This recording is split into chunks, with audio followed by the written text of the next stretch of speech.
All right, man, torture talk. Good morning, good afternoon, good evening, everybody. All right, man. So look, today's episode, I'm probably gonna release this today. I'm not sure, but this is a timeline from when the female said that she was at the VMAs and when she got assaulted by Diddy and Jay-Z. So Jay-Z's lawyer goes through the timeline, and I thought it was pretty fascinating. I wanted to bring it to y'all so y'all can see it on record how it all played out. He went through all the time, and I seen some people reacting to it, and they had their take. So I got to give my take. So before I get into that, I got to give my spill. This is Torture Talk. If you like the content, please consider subscribing. If you're new here, let me work for your subscription today. All the beautiful, single, sexy ladies, put one in the chat. All the fellas, y'all know where to find the ones that just don't harass them. I don't sell no merch, but I do have content absolutely free. But if you want to leave a donation, link is in the description. Cash App, no more PayPal. They call me the Hidden Gem. I went from 1,300 subscribers to over 13,000. And yes, I am the King of the North. If you ever see anybody say, yo, I watched the King of the North, that's me, Torture Talk, King of the North. Let me know what kingdom you from. So look, let's get to it, man. We're going to run right to this clip. We're going to watch the whole thing. I'm going to give my commentary, and not too much, but I'm going to give my commentary. So look, let's go.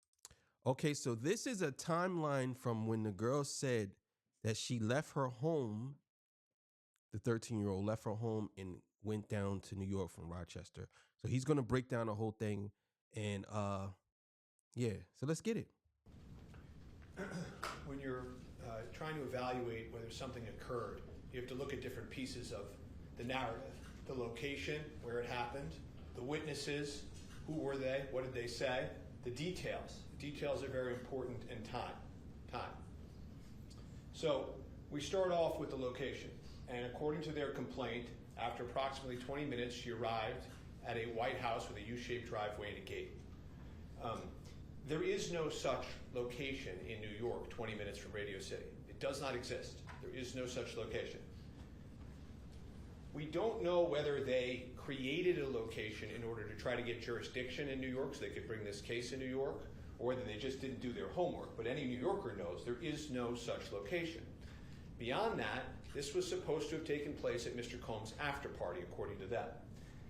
When you look at the homes associated with Mr. Combs during that period of time, and even not during that period of time, none of them matches. He had a townhouse, he had a house in the Hamptons hours away, and he had homes in New Jersey, but not at that time.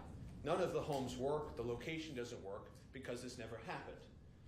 So let me stop it there. All right, so I know this is going to make a lot of y'all upset hearing this, seeing this, because a lot of y'all are armchair lawyers, and a lot of y'all are keyboard warriors. So a lot of y'all going to be upset when you see and hear this, because the narrative that's being pushed is basically saying that Jay-Z was a part of all this. But he's breaking down everything. He's showing y'all that this didn't happen. Now, again, this girl may be suffering from delusions, or she just lying. Simple as that. And he's going to go through the whole thing. So I'm here for it. So let's go. And again, when you really bear down on the location and his whereabouts, you quickly realize, because there's photographic evidence and witnesses are coming forward, that Mr. Carter was in a commercial establishment after the VMAs. He wasn't at a house. Unfortunately for them, they needed to create this house in order to create the narrative.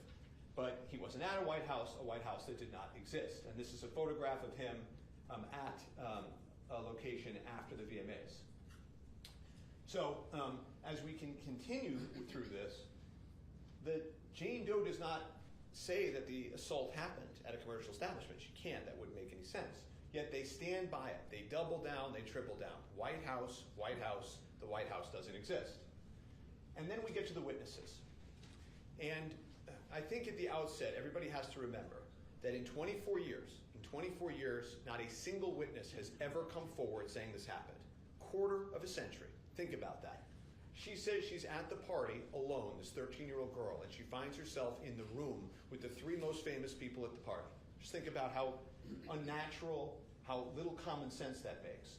And according to her, one of the witnesses is a female celebrity who's just standing there watching the repetitive rape of a child. That celebrity does nothing, says nothing, reports nothing. And in fact, they won't even identify her. According to them. And y'all believe this story. Y'all believe this story. So let me get this right. Exactly what he said. Y'all believe this? Y'all believe that this person was raped over and over again in front of a female and she didn't do nothing. She didn't say anything. She just watched. Y'all believe this story? There's an adult female in the room watching the rape of a child. They refuse to identify her. So then we continue, and you look and there's celebrities that she says she's mingling with before. Afterwards, she says she runs out of the house naked. Runs out of the house naked. None of them notice that. None of them pay any notice. For 24 years, none of them has said anything. And so she's just asked in this interview, she's asked, well, I mean, celebrities are recognizable people. Surely you can tell us one celebrity that was there. Just give us one name so that we know this happened. And she says, okay, Benji Madden was there. And she wants to conjure up religion and say, I'm religious, I remember his tattoo. She looks and remembers so vividly the tattoo and the conversation with Mr. Madden. Well, Mr. Madden wasn't there. He already said he wasn't there. His tour schedule said he wasn't there. And he wasn't there because this never happened. None of this ever happened. And well, who is this complaining witness? She does not come forward with her real name. She proceeds under Jane Doe. There's no report to the police. According to her, she never tells anybody for 24 years. Not one person, not alone in the car for 5 hours at home, on her way home. Not one person, not a diary, not a family member, not a friend. Most people, when this happens, there's a need to tell somebody. We call these prompt outcry witnesses. In most complaints like this, people tell somebody. She says nobody for 24, 25 years. And then we get to the details. And I want to make sure this is clear. When people make up an account, whether intentionally or their mind is playing tricks on them, they can always get that core part of the story right. They can just keep repeating it over and over and over again. This is what happened, that core part. But they're always going to mess up the details. When something isn't real, when something doesn't happen, you're going to get the details wrong because you weren't really there. And so she starts with her story about her friend that dropped her off. Okay? This drive of over 5 hours, the friend would have had to have gone 10 plus hours to drop her off because she's got to get there. If this is real, she's got to get there. But guess what? This friend of hers, she doesn't get out of the car, right? Think about that. She's just leaving a 13-year-old girl alone in Midtown. She doesn't even want to get out of the car. She came all that way. There can't be a witness there. She can't have. Yeah, that was a weird thing to me, that you would drive that far and then you would just drop a 13-year-old off and then let her just go.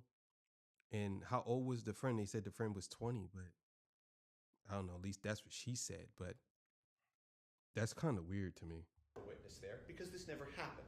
So as you keep going, you ask yourself, but how did she end up in the car in the first place? And so she creates this story. She says, I snuck out the window, right? But now we know she came from Rochester. So she would have been sneaking out of the window at 3 in the afternoon in the middle of broad daylight. Never heard of such a thing, defies common sense, doesn't make any sense because this never happened.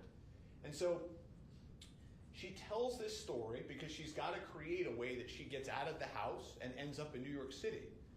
And as we keep going here, the friend that implausibly leaves her there, there's then some pressure on that part of the story because it doesn't make any sense. And so the lawyer is asked, well, just produce the friend. And so he has to find somebody that can make this work. And of course, as soon as he's pressed, they find somebody who they say is no longer alive. They can't corroborate it and there's nobody to talk to. Okay, and if we can keep going. Next slide. Hey, I need to stay. So she then gets there, right? And she has this vivid tale of watching it on a Jumbotron. It's in her complaint. Clear as day. There was no Jumbotron that year. Okay? I don't know whether they were Googling images and found the wrong year. I don't know whether she's just making it up out of whole cloth. There is no Jumbotron. In fact, they didn't even get a permit, according to the police and the city, for the Jumbotron that year. So that didn't happen. None of the details are right because this never happened. If we can keep going. And then she says, I'm knocking on the doors and the windows of limousines and VIPs. Of course, that doesn't work either. If you look at the video. And y'all don't find that kind of strange that this 13-year-old was dropped off and was walking and knocking on limos? Like, y'all sit here and y'all telling me that y'all think that that's something that people do. They knocking on limos. Y'all not thinking that this person is knocking on limos. Like, first of all, do you think that she got that close to knock on limos? Like, I'm so baffled that y'all just believe anything. I'm so mind blown that y'all would just believe anything because y'all so obsessed with somebody being guilty of something. It's just it's blown to me. I swear. That whole area was blocked off. We've spoken to numerous people there that were in security. No one could have gotten anywhere near those cars because this never happened. She gets that fact wrong. And you know the whole story about, of all people, she knocks on Puff's window. 13-year-old girl in Midtown by herself. Just think about that. Think about how illogical that is. Keep going. Again, this is Eminem performing in the streets. No Jumbotron. All the cars barricaded. Her facts don't check out because this never happened. We keep going. So what ends up happening then, and this is important, is her original account in the original complaint says that at 9:30 or 10, she's told to wait there to get a ride to the after party. Okay?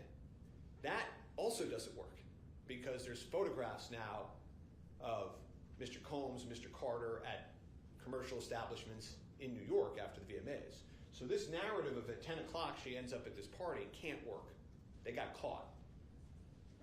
So they change it in the amended complaint that there's this multiple drop-off and pickup that lands them at this White House that doesn't exist.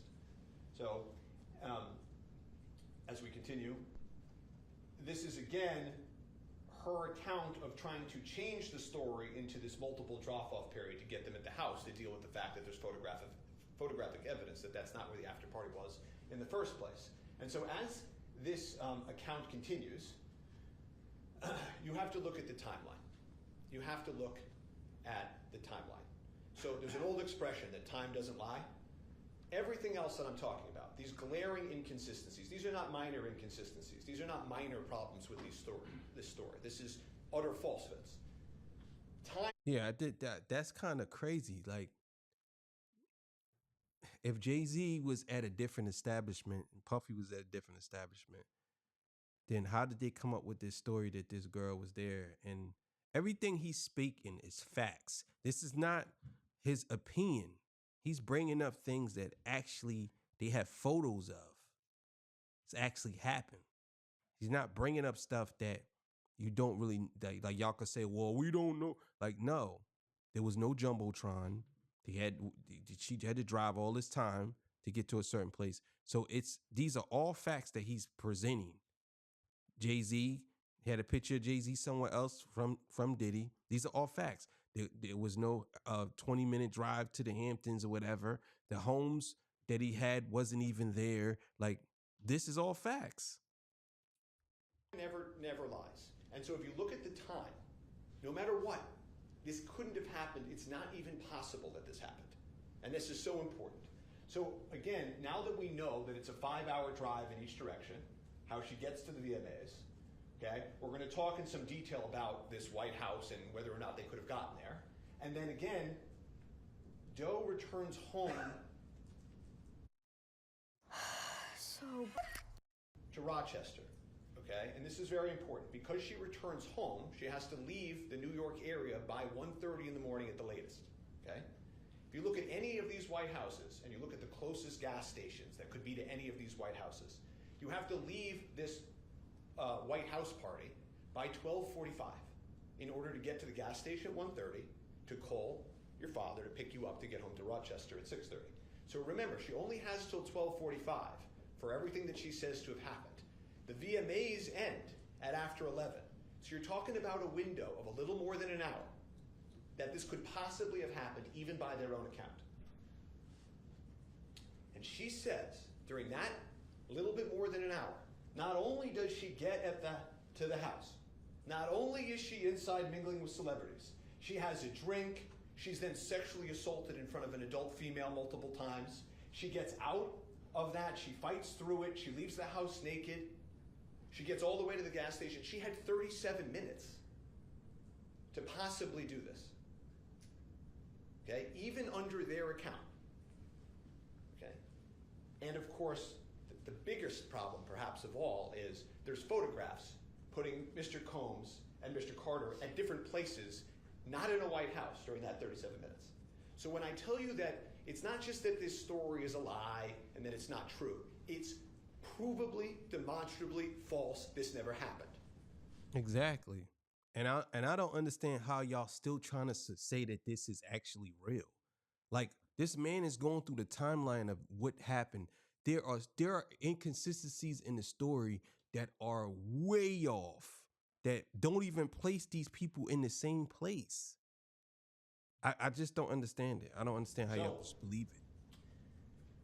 We talked about this 37 minutes. The earliest, even if we didn't have that establishments. Remember, this is innocence on top of innocence. Even if we didn't have that, according to her, the earliest they could have gotten to the house is 12:11. And the reason for that is, if the VMAs end and the drive is 20 minutes, the driver has to go there, drop them off, come back, pick her up, bring her back. She can't get there. And again, this is lickety-split. This is as fast as is possible, okay? This is no traffic leaving Radio City in Midtown during an awards ceremony. 12:11. She has to leave that white residence by 12:48 in order for her father to pick her up at the gas station. 37 minutes. That's the entire window of opportunity here. So here again is the timeline. Shows the 11:11 VMAs end, the drop-off, the pickup, and the drop-off. Next slide. And again, here we are. You see the 37 minutes. This is the 42 minutes it takes to walk. This is the closest gas station. And this is, remember this is a 13-year-old girl walking who has issues, who is maybe drugged according to her, who's just been viciously raped multiple times, who was holding her own clothing trying to get to a gas station that she had never been before. Okay? No map, no cell phone, no nothing. Straight line, it's 42 minutes. Okay? The story doesn't work, it doesn't check out. Okay? This never happened. Next slide. These are all the things that they claim happened in that 37 minutes. Okay? And again, 37 is giving them every benefit of the doubt as how long this window could be. Every benefit of the doubt. But here's an even bigger problem. There are photographs of Mr. Carter and Mr. Combs at commercial establishments during the 37 minutes. They're not there. Even if you try to come up with the fastest possible timeline, I'm talking about no traffic, nobody getting in your way at the door, right to the bar kind of timeline, it still doesn't work because they had to leave Radio City. Again, I don't understand how y'all just believe anything. I knew this was garbage from the beginning. I knew it because Jay is not a messy dude. He's not messy. He's a highly intelligent man. He's not a messy guy. I've been saying this. We're going to finish this out. Let's go. To go to the commercial establishments. Mr. Combs is photographed at 2 different commercial establishments with Jennifer Lopez. 2 establishments. They had to go to both of those establishments and get back to the White House. Get back to the White House before she has to leave at 12:30. None of this can work. And in fact, and I think this is very important, you will notice in the photographs that Miss Lopez changes clothing between the 2 events that they go to in New York City. You can see in one photograph she's wearing one outfit and another. So she had to be able to, in this 40-minute window, get to multiple events. They're seen drinking, socializing. She has to change outfits, change her hair, all within 40 minutes to get to that White House in time. And you're saying to yourself, so that's not possible. You're right, it's not possible. It's because this never happened. And then we get to the end. She kept running until she reached a gas station. A female clerk noticed her, allowed her to use the phone. Plaintiff called her father, admitted that she had lied about her whereabouts. And this is a very small thing, very small. But remember, when you leave house and you're 13, you have to have a story. You either have to sneak out and not have a lie, or you tell your parents a lie. Sort of two options, right? Earlier, she says, well, I didn't tell my parents a lie, I just snuck out the window, right? Here, she says, well, I lied. See, do you know what that means? That means she's lying within her own story. They can't both be true. And I said earlier that no witnesses have come forward. Yeah, that's crazy that a lot of people ain't pick up on that. She said that she left the house. She snuck out. But then she said that she did tell them where she was going. But why would you sneak out the house? That doesn't make sense. Then she said, I lied about that. Like, it's crazy. In basically a quarter of a century, except for one. Now there's one. Her own father. The person who knows her best. And he came forward too. And he said, you know what? This never happened. This never happened. And his attention was drawn to it. I feel like I would remember that. And they said, but you've got a lot going on. Maybe you forgot this. You've got a lot going on. They told him, listen, you've got a lot going on. Try to see if they pressed him, if he stuck to his story. He said, yeah, I have a lot going on, but that's something that would definitely stick in my mind. Of course it would stick in your mind. You drove 10 hours to pick up your 13-year-old daughter in New York City. It's not something you would forget.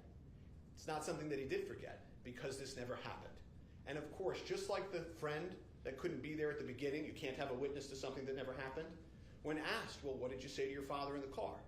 What did you talk about? Nothing. She says not a word was spoken. There can't be a conversation because this never happened.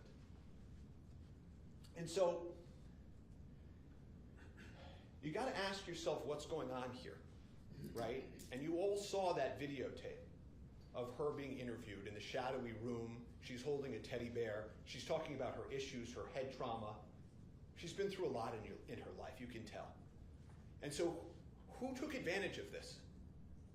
Why are we here? Why is this story getting created? And I'll tell you who took advantage of this. This lawyer took advantage of this. That's what's going on here. And you can see here, now that this is starting to unravel and the truth is coming out, he's starting to walk away from it. He's saying, oh, sorry, this case was referred to our firm by another firm, so I didn't really check it out, is basically what he's saying. Right?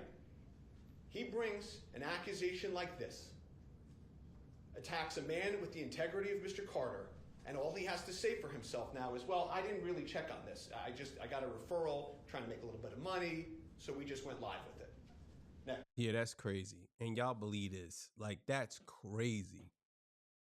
And y'all believe it. Y'all believed it. Y'all was I seen a lot of y'all was so happy. Y'all was happy.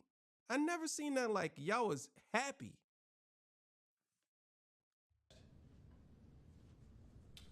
here is again the timeline that he went live with. In the face of this irrefutable, time doesn't lie evidence, he went live with it. And again, it doesn't work. This 37 minutes, it does not work.